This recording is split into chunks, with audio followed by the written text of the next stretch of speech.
اگلا سوال انہوں نے لکھا ہے کہ جی حقیقت ایک ہوتی ہے یا دو یا تین حقیقتیں ہوتی ہیں؟ اگر حقیقت ایک ہوتی ہے تو چاروں ائمہ اختلاف کے باوجود برحق کیسے ہیں؟ یہ تو میرے بھائی لوگوں کی منہ شگافیاں ہیں نا کہ چاروں ہی حق پہ ہیں.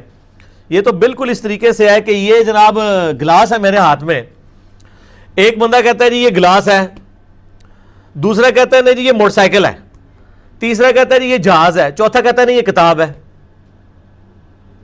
تو اگر ہم کہیں گے نہیں چاروں ہی صحیح کہہ رہے ہیں، آخر یہ اتنے بڑے بڑے عالم ہیں صحیح کہہ رہے ہوں گے، نہیں، کہتا ایک ہی صحیح ہے. حقیقت ایک ہی ہے جو نبی صلی اللہ علیہ وآلہ وسلم نے بیان کی ہے. باقی ظاہر ہے کہ روایات آنے میں، تفسیر بیان کرنے میں بیچ میں ایسے جھوٹے راوی شامل ہوئے جنہوں نے اسلام کو بدنام کرنے کی کوشش کی، اس کی وجہ سے دین ٹیمپرڈ فارم میں بھی چیزیں ہمارے پاس موجود ہیں. لیکن صحیح اور ضعیف کا فرق ہمارے محدثین نے کر دیا.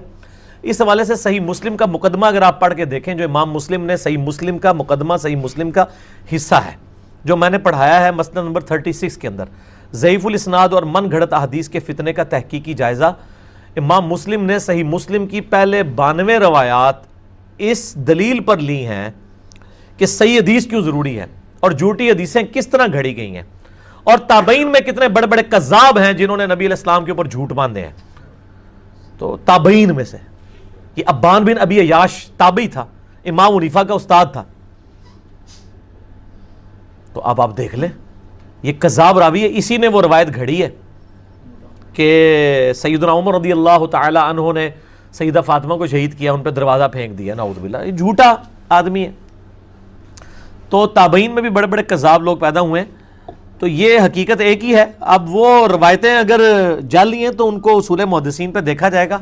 اور پھر سب سے بڑی حقیقت تو ہمارے پاس قرآن کی شکل میں موجود ہے. یہ فوراً روایتوں کے اوپر چلے جاتے ہیں. مجھے پہلے بتائیں کہ امت میں سے کتنے % لوگ ہیں جن کے عقیدے قرآن کے مطابق ہیں؟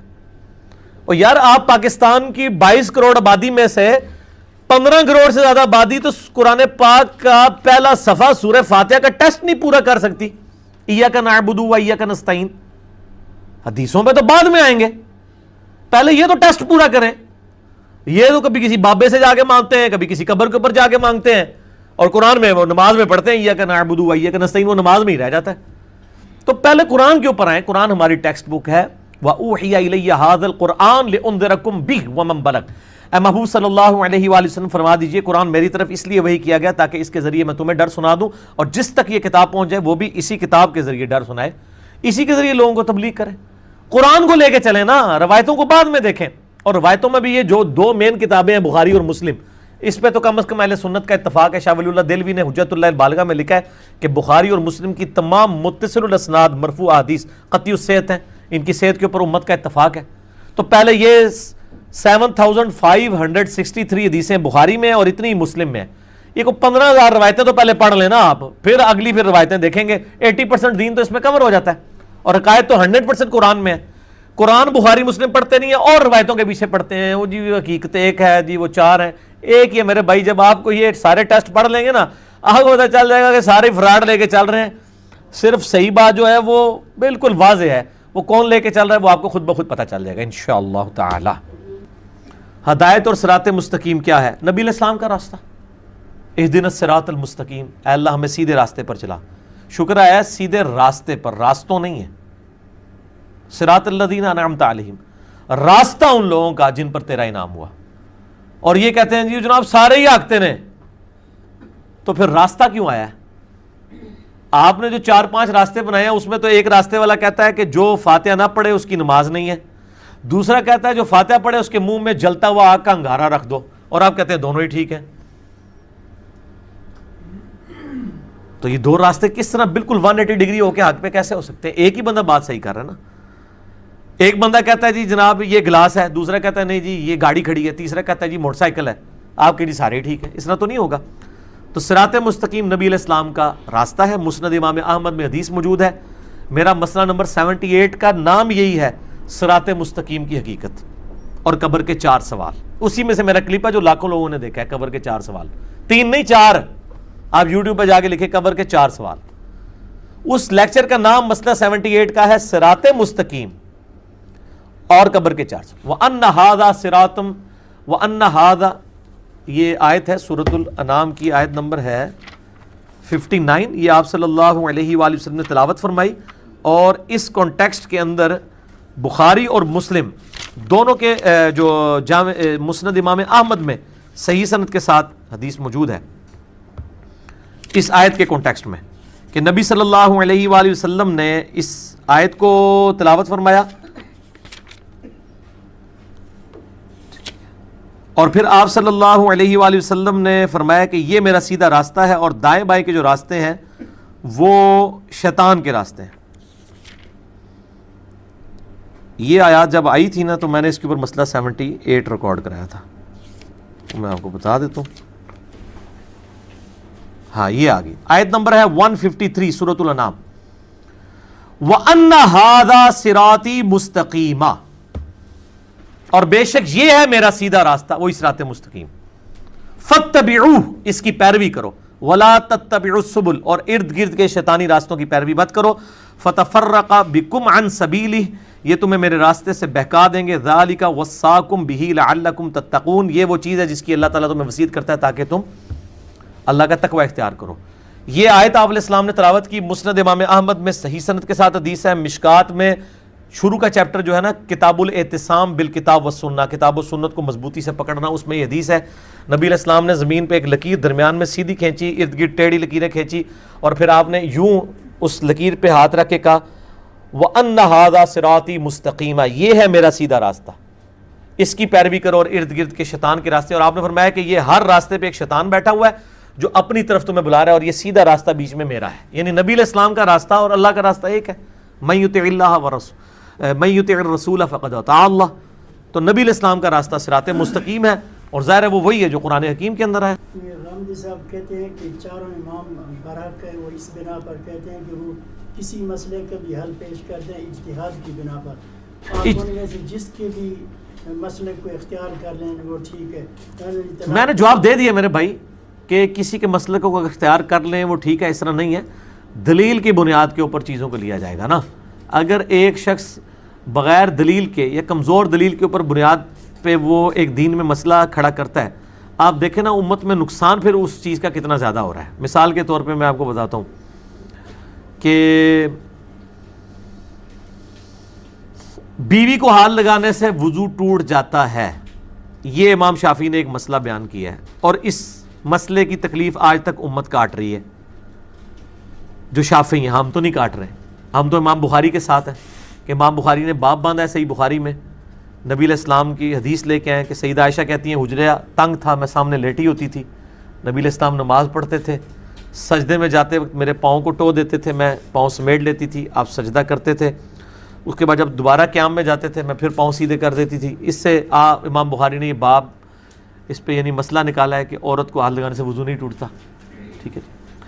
اب جو بندہ یہ بتا گیا کہ عورت کو ہاتھ لگانے سے، بیوی کو ہاتھ لگانے سے وضو ٹوٹ جاتا ہے، اس کی تکلیف آج امت کو اس طرح کاٹنی پڑ رہی ہے کہ انڈونیشیا اور ملیشیا کے جو شافعی ہیں زیادہ تر لوگ، آپ ذرا ان کی عورتوں کو حج عمرے پہ دیکھیں، ان عورتوں نے گرمیوں میں بھی دستانے پہنے ہوتے ہیں، وہ آپ یہ نہ سمجھیں انہوں نے پردہ کیا ہوتا ہے، چہرے ان کے کھلے ہی ہوتے ہیں، چہرے کا نقاب نہیں کرتی ہیں، اور پورے انہوں نے ہاتھوں کے اوپر یہاں تک دستانے باندھے ہوتے ہیں۔ آپ ان سے پوچھیں کیا تکلیف ہے آپ کو، تو وہ کہیں گے چونکہ ہم نے اپنے مرد کے ہاتھ میں ہاتھ ڈالنا ہوتا ہے، تو چونکہ خاوند کو ہاتھ لگانے سے وضو ٹوٹ جاتا ہے، تو اپنا وضو سنبھالنے کے لیے ہم نے یہ جو مصیبت کاٹی ہوئی ہے دستانے والی، تو ہاتھ تو پھر بھی پکڑا ہی ہوا ہے مرد کا، وچ خالی ایک شاہی آ گئی ہے نا، تو اس کا مطلب یہ پریکٹیکلی جعلی مسئلہ ہے، کیونکہ امت نے ریجیکٹ کر دیا، امت نے دستانہ پہن کے تو وہ یہ کام کرنا شروع کر دیا۔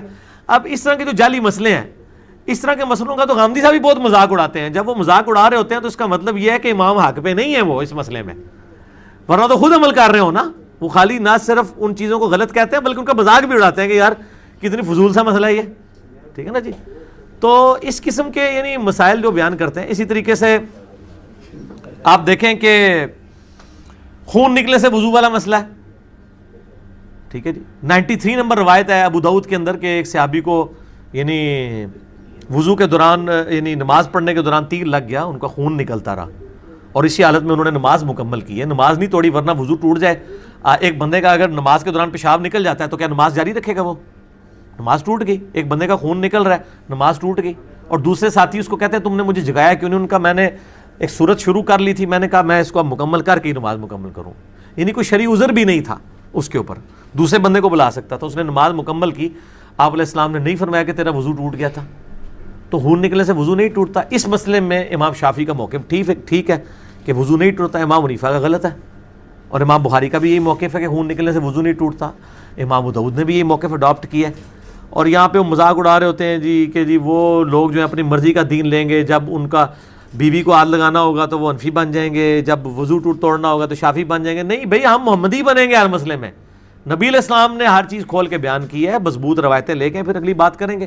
فضائل نماز والے چیپٹر میں یہ واقعہ نقل کیا ہے، اس کے بعد انہوں نے عجیب و غریب اس سے رزلٹ نکالا ہے۔ یہ حدیث جب انہوں نے لکھی نا، وہ حدیث تو لکھ رہے تھے کہ صحابہ کا نماز میں خشوع خضوع کتنا ہوتا تھا، فضائل اعمال میں فضائل نماز والے چیپٹر کے اندر۔ اب ان کو فوراً فکر پڑ گئی کہ یہ اگر کسی نے واقعہ پڑھا تو ہمارے بابا جی سٹیک پہ لگ جائیں گے، جنہوں نے ہمیں یہ بتایا کہ وضو ٹوٹ جاتا ہے خون نکلنے سے۔ تو انہوں نے نیچے فے لکھا، فائدہ، جس کو میں فساد پڑھتا ہوں، فے ہے وہ فساد، انہوں نے لکھا کہ فے لکھا کہ جی اس واقعے سے جو یہ مطلب اس صحابی کا خشوع خضوع تو ثابت ہو رہا ہے، لیکن اس سے یہ ہو رہا ہے کہ وہ اس کا خون نکلتا رہا تو اس کا وضو کیوں نہیں ٹوٹا؟ تو انہوں نے کہا کہ امام شافعی رحمہ اللہ تعالیٰ کا بھی یہی موقف ہے کہ خون نکلنے سے وضو نہیں ٹوٹتا۔ ہو سکتا ہے وہ صحابی بھی امام شافعی کے مذہب پر ہوں۔ کیوں ہنس رہے ہو؟ بزرگاں نے لکھا ہے، تھے بھی نہیں، لیکن وہ اس کی تعویل کریں گے، وہ کہیں گے یہ اصل میں آپ کو سمجھ نہیں آیا۔ انہوں نے کہا ہے کہ اس صحابی نے بھی اجتہاد کیا جیسا کہ امام شافعی نے اجتہاد کیا، تو اجتہاد میں دونوں برابر تھے۔ شیخ صاحب اصل میں یہ کہنا چاہتے تھے، شیخ صاحب جو کہنا چاہتے تھے وہ انہوں نے فضائل اعمال کے مقدمے میں کہہ دیا ہے۔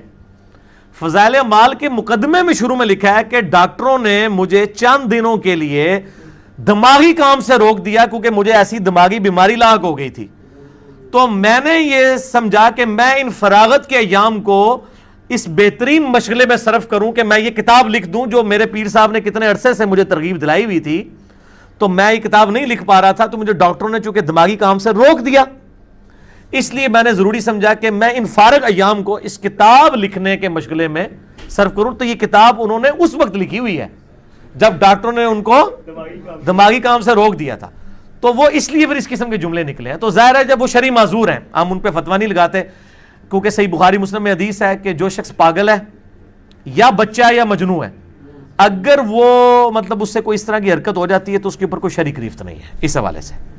تو اگر وہ انہوں نے خود بتا دیا کہ میں شرعی مریض تھا، اور اب یہ ان کو سوچنا چاہیے تھا کہ انہوں نے یہ کام کیوں کیا اس حالت کے اندر، تو اگر انہوں نے کر لیا تو اللہ تعالیٰ ان کو معاف کرے، لیکن پچھلوں کی معافی کوئی نہیں ہے جن کو یہ پتہ چل گیا کہ ایک بندے نے ذہنی توازن صحیح نہ ہونے کی حالت میں دماغی طور پہ، جب ڈاکٹروں نے ان کو ذہنی کام سے روکا ہے، یہ نہیں یہ سمجھتے ہیں کتاب و سنت کا کام یہ کوئی ذہنی کام نہیں، حالانکہ سب سے زیادہ یہ ذہنی کام ہے۔